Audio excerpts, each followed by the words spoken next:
نحمده ونصلي على رسوله الكريم اما بعد اعوذ بالله من الشيطان الرجيم بسم الله الرحمن الرحيم ان المتقين في ظلال وعيون وفواكه مما يشتهون كلوا واشربوا هنيئا بما كنتم تعملون انا كذلك نجزي المحسنين ویل یومئذ للمکذبین۔ صدق اللہ العظیم۔ سورۃ المرسلات کی آیت نمبر 41، 42، 43، 44 اور 45 آپ حضرات کے سامنے تلاوت کی ہیں۔ آیات کریمہ کا ترجمہ یہ ہے، اللہ رب العالمین ارشاد فرما رہے ہیں کہ یقیناً متقی اور پرہیزگار لوگ جنت کے درختوں کے سایوں کے درمیان ہوں گے، وعیون اور چشموں کے درمیان ہوں گے، وفواکہ مما یشتہون اور اپنے من پسند میوہ جات کے درمیان ہوں گے۔ اللہ تعالیٰ کی طرف سے انہیں کہا جائے گا کھاؤ پیو مزے لے کر، بما کنتم تعملون، ان اعمال کی وجہ سے جو تم نے دنیا میں کیے۔ یقیناً ہم اسی طرح احسان کرنے والوں کو بدلہ دیتے ہیں، اور ہلاکت ہے اس دن ان لوگوں کے لیے جنہوں نے حق بات کو جھٹلایا ہے۔ میرے محترم دوستو،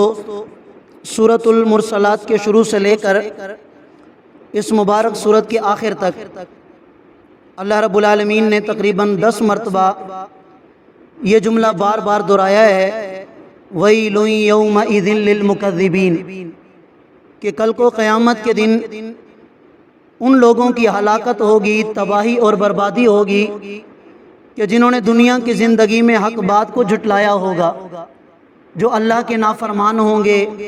اللہ کے محبوب صلی اللہ علیہ وسلم کے نافرمان ہوں گے۔ اور آج جو آیات کریمہ آپ حضرات کے سامنے تلاوت کی ہیں، ان میں اللہ رب العالمین نے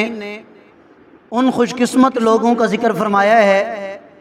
جو کل کو قیامت کے دن اللہ تعالیٰ کی رضا پانے والے ہوں گے، اللہ تعالیٰ کی خوشنودی حاصل کرنے والے ہوں گے۔ تو پہلے اللہ تعالیٰ نے جھٹلانے والوں کا ذکر کیا، ان کی سزا بھی بیان کی گئی، اور اب اللہ کریم ان لوگوں کا ذکر فرما رہے ہیں کہ جو حق بات کی تصدیق کرنے والے ہیں، اور ان کے انعامات کا بھی ذکر کیا جا رہا ہے۔ فرمایا کہ دنیا کی زندگی نیک اعمال پر گزارنے والے وہ کل کو قیامت کے دن جنت کے درختوں کے سایوں کے نیچے ہوں گے، وعیون اور مختلف قسم کے چشموں کے درمیان ہوں گے، وفواکہ مما یشتہون اور جو ان کا دل چاہے گا، جس قسم کا میوہ وہ کھانا چاہیں، جس قسم کی خوراک وہ کھانا چاہیں، جو پھل وہ کھانا چاہیں، ہر قسم کے میوہ جات ان کے پاس موجود ہوں گے۔ اللہ کریم ارشاد فرمائیں گے کھاؤ پیو مزے لے لے کر، بما کنتم تعملون، اس لیے کہ تم نے دنیا میں زندگی ہماری مرضی کے مطابق گزاری ہے، آج تم اپنی مرضی کی زندگی گزارو۔ جنت کے اندر جو کھانا چاہتے ہو کھاؤ، جو پینا چاہتے ہو پیو، جہاں سیر و تفریح کرنا چاہتے ہو کرو، آج تمہارے اوپر کوئی پابندی نہیں ہے۔ جیسے پہلے بھی یہ بات ذکر کر چکا ہوں کہ گویا ایک جنتی کو اللہ تعالیٰ کی طرف سے چھوٹی خدائی مل جائے گی، جیسے اللہ کریم کن فیکون کے مالک ہیں، وہاں جنت کے اندر جنتی کو بھی اللہ تعالیٰ یہی سلطنت عطا فرما دیں گے۔ جنتی جو کھانے کی خواہش کرے گا وہ سامنے آ جائے گا، جو پینے کی خواہش کرے گا وہ سامنے آ جائے گا، جو پہننے کی خواہش کرے گا وہ سامنے آ جائے گا۔ لیکن اس کے لیے شرط کیا ہے؟ اللہ کریم ارشاد فرماتے ہیں کہ دنیا کی زندگی نیک اعمال پر گزارنی پڑے گی، اس لیے کہ اللہ کا قانون ہے کہ جو نیک اعمال پر زندگی گزارے گا اللہ تعالیٰ کی طرف سے انعامات کا مستحق بنے گا، اور جو برے اعمال پر زندگی گزارے گا، گناہوں والی زندگی گزارے گا، وہ اللہ تعالیٰ کی طرف سے عذاب کا مستحق بنے گا۔ اللہ تعالیٰ نے قرآن کریم کے اندر عدل بدلے کا قانون بیان فرمایا ہے، ان تتقوا اللہ یجعل لکم فرقانا، اگر تم اللہ سے ڈرو گے، اگر تمہارے دل میں اللہ کا ڈر ہوگا، اللہ تعالیٰ تمہیں فرقان جیسی نعمت عطا فرما دیں گے۔ فرقان کسے کہتے ہیں؟ حق اور باطل میں تمیز کرنے کا ملکہ، صحیح کیا ہے غلط کیا ہے، اللہ تعالیٰ یہ سمجھ عطا فرما دیتے ہیں اس شخص کو کہ جس کے دل میں اللہ کا ڈر ہوگا۔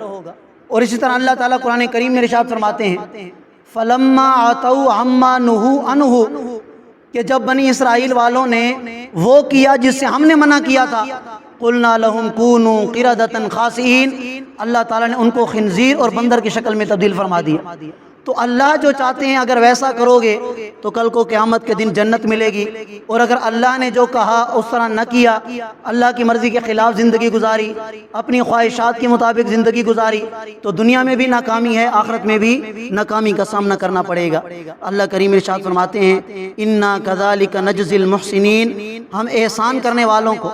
نیک اعمال کرنے والوں کو اسی طرح بدلہ دیا کرتے ہیں۔ وَيْلٌ يَوْمَئِذٍ لِّلْمُكَذِّبِينَ، باقی رہی بات نافرمانوں کی تو پہلے بھی گزر چکا ہے کہ کل کو قیامت کے دن ان کے لیے تباہی بربادی ہے۔ کلو، تم کھاؤ، وتمتعوا قلیلا، اور دنیا کی زندگی سے تھوڑا سا نفع اٹھا لو، انکم مجرمون، اے کافرو تم یقیناً مجرم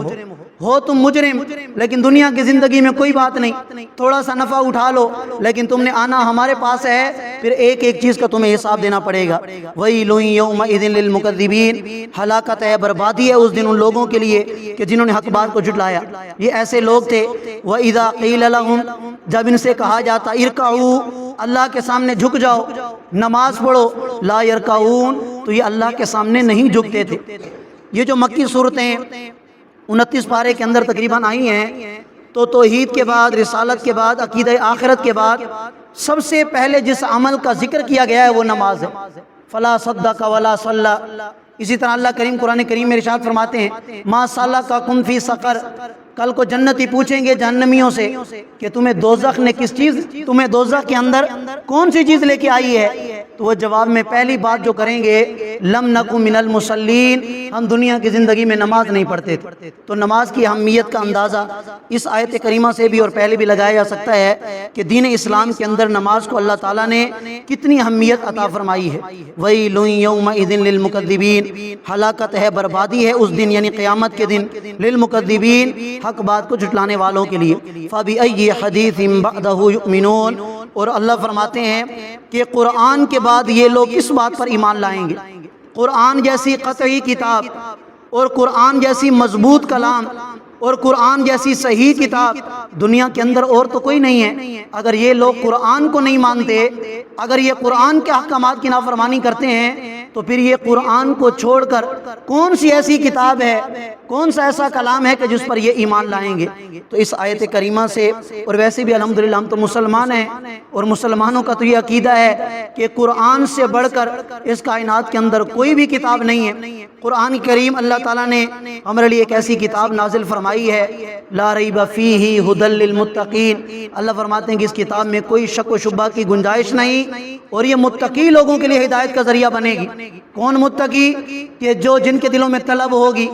جو تقوی اختیار کرنے کی چاہت رکھتے ہوں گے کہ ہم بھی تقوی اختیار کر لیں، اللہ کا ڈر جن کے دلوں میں ہوگا۔ جن کے دلوں میں اللہ کا ڈر نہ ہو تو یہ قرآن بھی پھر انہیں ہدایت نہیں دے سکتا۔ ایسے کئی لوگ دنیا سے جا چکے ہیں، اور اللہ معاف کرے کئی لوگ دنیا سے جائیں گے۔ تو ہمیں جو بات یہ قرآن بتاتا ہے کہ اپنے دل میں اللہ کی کلام کی عظمت پیدا کی جائے، اور اللہ کی کلام کی عظمت کو پیدا کرنے کے بعد پوری زندگی قرآن و سنت کے مطابق گزاری جائے، تو انشاءاللہ دنیا اور آخرت میں کامیابی ہمارا مقدر بن جائے گی۔ اللہ تعالی ہم سب کو سمجھنے اور عمل کرنے کی توفیق عطا فرمائے۔ جزاک اللہ۔